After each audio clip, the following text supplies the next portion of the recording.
Til að þvo gólf erum við að nota eitt efni fyrir afþurrkun og gólf.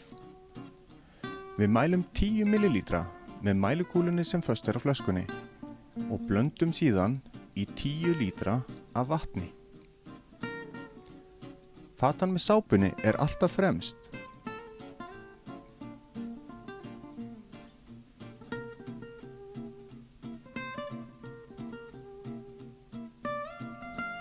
Síðan hér erum við með dýtt moppu. Við byrjum á því að skola óhreinindi af moppunni og vindum vel í vindunni.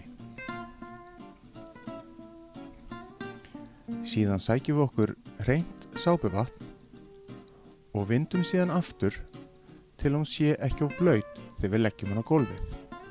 Síðan snúum við hana niður á gólfið og erum tilbúin til að skúra.